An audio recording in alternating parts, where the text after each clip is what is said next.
Nous sommes venus ici en représentation de l'association scientifique Aranzadi, Enrique, Josecho et moi, Rafa. Nous appartenons au département d'astronomie. Donc,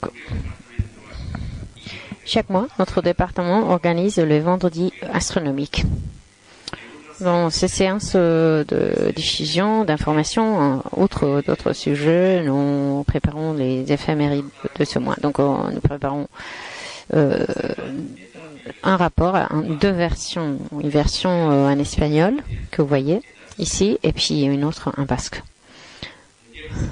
Donc, je vais en parler davantage plus tard.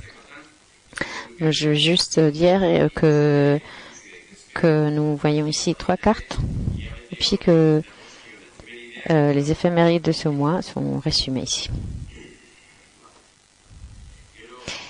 Et Josecho va nous en parler plus tard. Donc, mais nous tenons à souligner un fait qui est que les noms des étoiles ainsi que des constellations et autres corps célestes sont en basque. Tous les noms sont en basque, la nomenclature qu'on utilise. Et donc,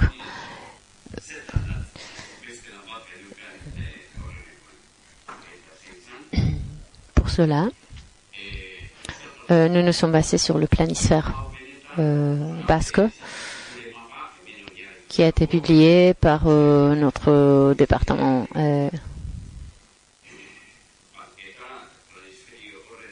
Le développement de ce planisphère a supposé en réalité un grand effort pour notre département.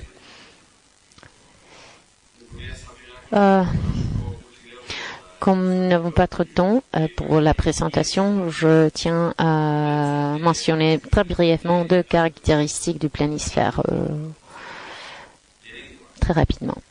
Donc, il s'agit de la première map monde entièrement publiée en basque, le premier planisphère publié en basque. Et deuxièmement, je dirais que c'est aussi le seul planisphère conçu pour notre latitude.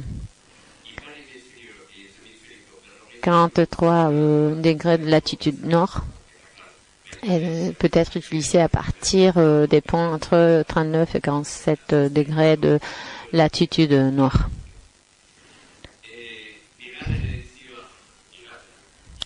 Celle que vous voyez ici, c'est la 2e édition qui est déjà disponible. Et puis, nous sommes vraiment fiers de ce nouveau matériel, de ce nouveau outil que nous avons développé pour l'astronomie en basque. Puis voilà, Josecho va nous expliquer un peu les éphémérides.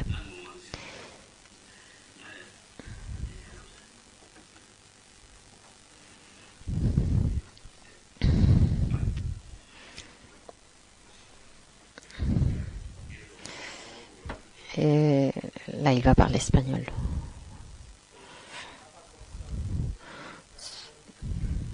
Je suis désolée, mais on n'a pas de son.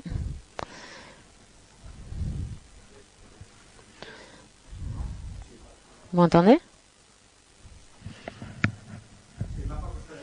La carte est composée de 3 images différentes.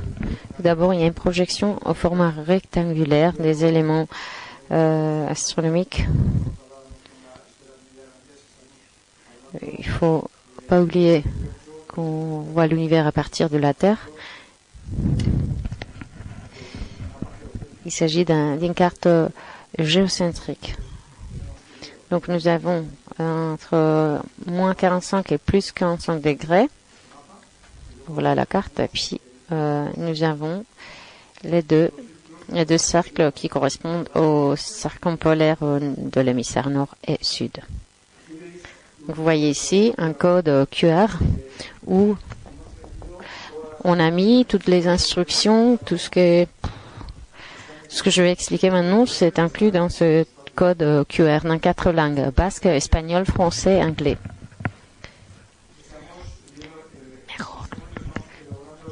En ce moment, on est en train de développer ces cartes en basque et espagnol. On le fait tous les mois, puis puisque tout le travail a été développé, il suffirait de mettre le nom en français ou en anglais pour devenir plus international. Donc nous allons passer maintenant à ce que vous pouvez trouver sur notre site web chaque mois. Il ne s'agit pas d'une carte pensée pour l'imprimer sur papier. On l'a mis ici juste pour vous la montrer, mais on a développé ici un système où on ne va pas pixeler. On peut élargir n'importe quel point. On va le voir parfaitement. Puis, vous voyez, tous les éléments de texte peuvent se lire facilement. Donc l'idée est de condenser, de concentrer sur une image tout ce qu'on est capable de connaître, donc tout ce qu'on serait capable de voir à l'œil nu. Nous avons des objets du ciel profond également. Je vais donc mentionner ici dans cette zone rectangulaire. Nous avons, comme j'ai déjà dit, les serpents polaires nord et sud n'ont pas de changement dans un mois, sauf si on a une visite d'une comète ou quoi que ce soit. Mais par contre, dans la carte rectangulaire, nous allons voir pas mal de choses qui vont se déplacer constamment. Donc des parties qui ne varient pas, c'est des règles d'ascension et des déclinaisons qui vont servir pour localiser les objets lorsqu'on va avoir les éphémérides. Jupiter est dans une telle position. Donc ici, vous voyez les règles pour les localiser. Quoi d'autre de fixe? La Voie lactée, les images de la Voie lactée qui ont été maintenues fixes. Et la même chose dans les circons polaires. Nous avons l'équateur céleste qui va être fixe, et puis l'écliptique qui va toujours être fixe, les constellations avec toutes leurs étoiles. Et les étoiles vont avoir une classe spectrale indiquée. Lorsqu'on dit des fois pour la diffusion, des vendredis de diffusion, on dit que les étoiles ont des couleurs et les gens nous disent quelles couleurs, parce qu'elles sont blanches. Eh bien, c'est plus ou moins blanche. Donc, c'est plus ou moins reflète qu'il y a quelques données qu'on voit ici, dans cette ligne-là. On va donc passer à tout ce qui est variable sur cette carte. Comme vous pouvez le voir, il y a des taches. Des taches ici qui indiquent que l'observation pendant le mois d'octobre dans cette zone-là va être très difficile. Pourquoi ? Voilà la trajectoire du Soleil. Et voilà un calendrier ici qui va du 1er mars jusqu'au 28 février. Je vais vous expliquer pourquoi plus tard. Donc le Soleil, on l'a mis là, mais en réalité c'est une projection, la projection de l'espace qu'il va occuper sur l'écliptique. Le problème c'est que si on le met là, on met là une ligne jaune pour indiquer le Soleil. Vous voyez ce qui va se passer, ça va déranger pour la trajectoire de Mercure, de Vénus. Et puis pour beaucoup d'éléments, la nouvelle lune, etc. Donc c'est facile à comprendre pourquoi. Enfin, cette ligne va se déplacer tous les mois. Et puis au lieu d'occuper cet espace qui est intéressant, on va le mettre là, en bas. Là, ça ne dérange pas. Donc le mouvement du Soleil. Et lorsque j'ai dit qu'il y a des objets fixes, j'ai oublié deux éléments importants.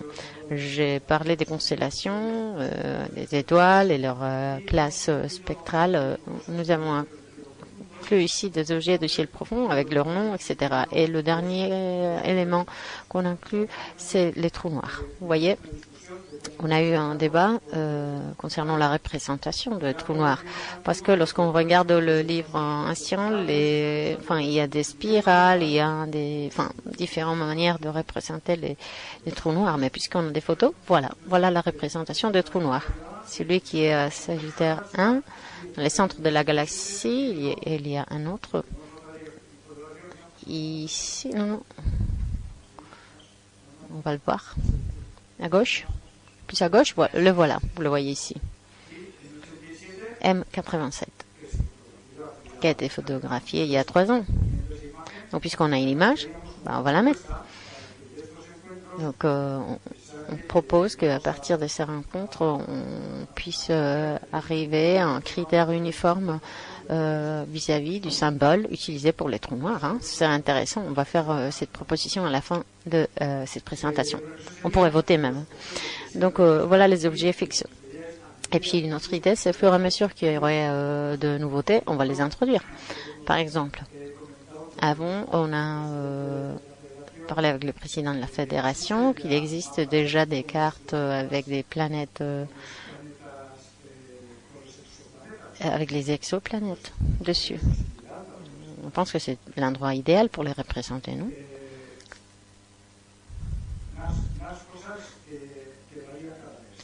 Des éléments variables. Le mouvement de la Lune. Nous avons ici une règle qui va nous indiquer le premier jour.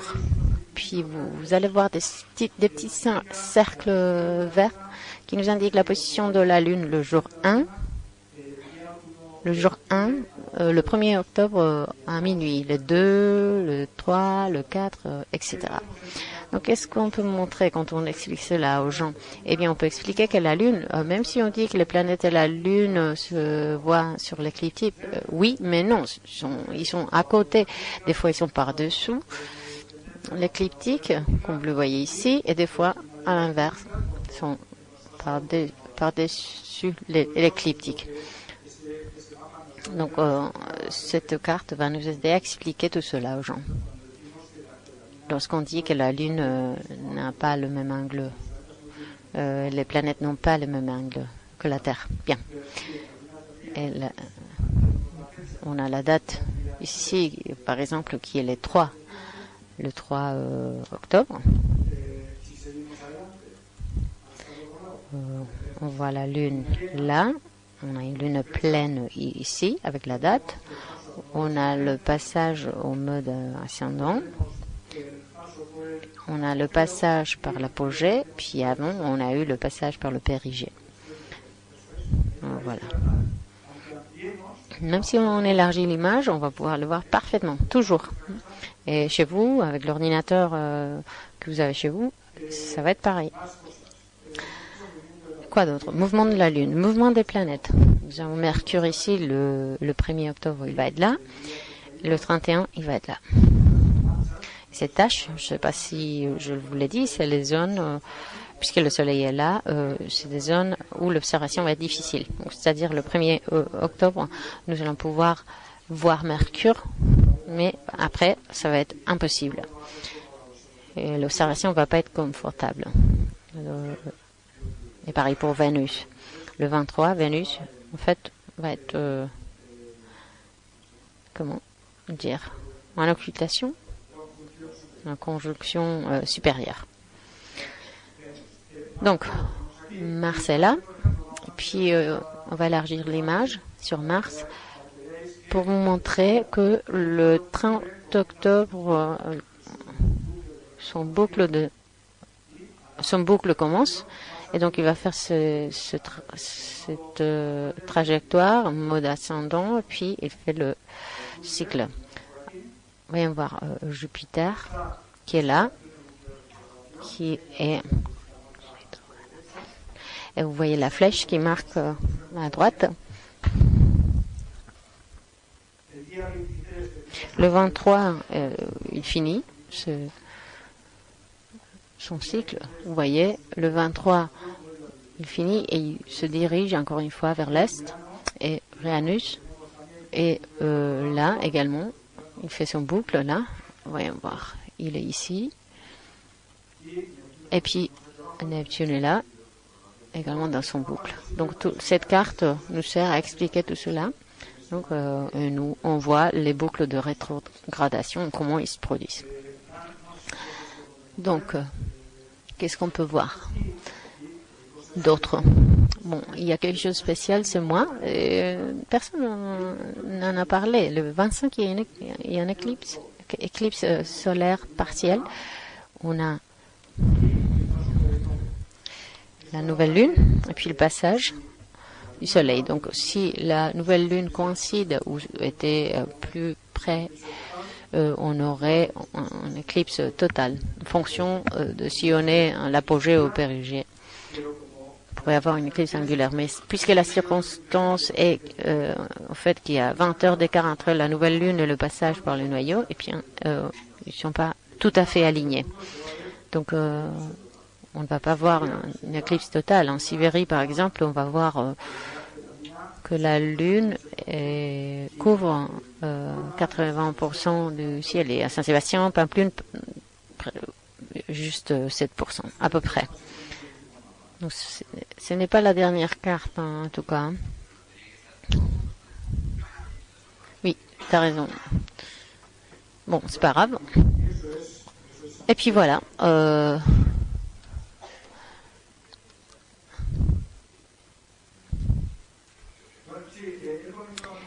J'ai dit avant que la carte commence le 1er mars et finit en février. Pourquoi? Parce qu'il y a une raison purement pratique pour cela.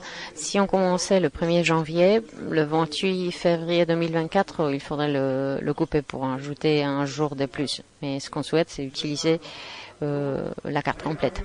C'est une raison pratique, mais il y a une raison historique. Les romans, nous, on a reçu notre calendrier 2. Il commençait l'année le 1er mars.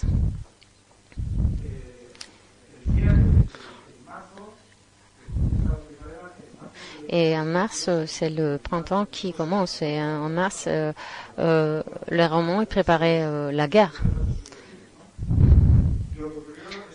avec leurs voisins. Mais dans l'année 145, il y avait des voisins qui dérangeaient pas mal, qui habitaient à côté de Soria, à Numantia. Et puis les Romains, ils ont dit, si on commence la guerre au mois de mars, l'hiver va arriver et on va pas le renvoyer. Puis il faut commencer 2 mois avant. Et voilà, ils ont changé leur calendrier. On commençait l'année au mois de janvier. Mais historiquement, l'année commençait le 1er mars. Donc on récupère le 1er mars. Mais il y a également une raison astronomique pour donner plus d'importance au point alpha. Au départ de la carte. Et puis, je pense que c'est tout. Hein, on a respecté notre temps. Mais s'il y a des questions, on sera ravis de répondre, évidemment.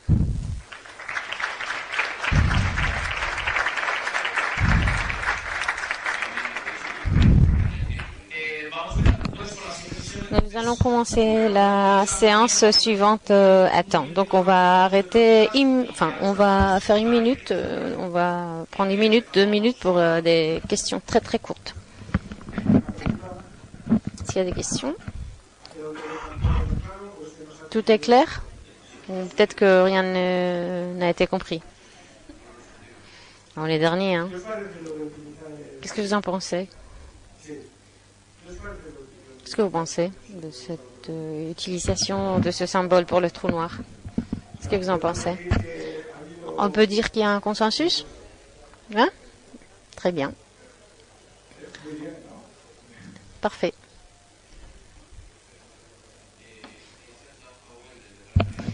Voilà, vous voyez ici le site web de Alain Favy. Mais ce n'est pas le site web de notre département. Vous pouvez y aller. En tout cas, Alain Favy est une société très large. On couvre beaucoup de sujets. Il y a 14 départements différents. Mais on est assez, c'est assez transversal comme société. Pas de problème. Et vous voyez ici le courriel. Donc vous pouvez aller sur notre site web, chercher le département astronomique, et puis là, vous allez voir les éphémérides. Et là, vous allez voir les éphémérides du mois, et puis toutes les éphémérides de l'année, avec les cartes correspondantes à chaque mois. On est très content de ce qu'on est en train de faire, de toute cette carte. Moi, je souhaitais parler au président de la société pour organiser des rencontres,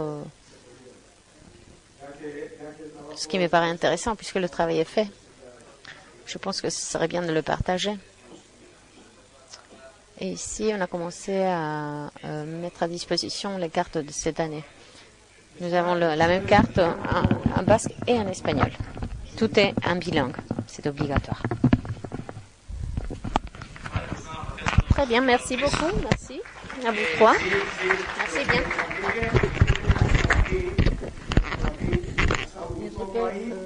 N'a pas été était ici, mais il a beaucoup travaillé dans la. Enfin, c'est lui qui a fait la majorité de la présentation.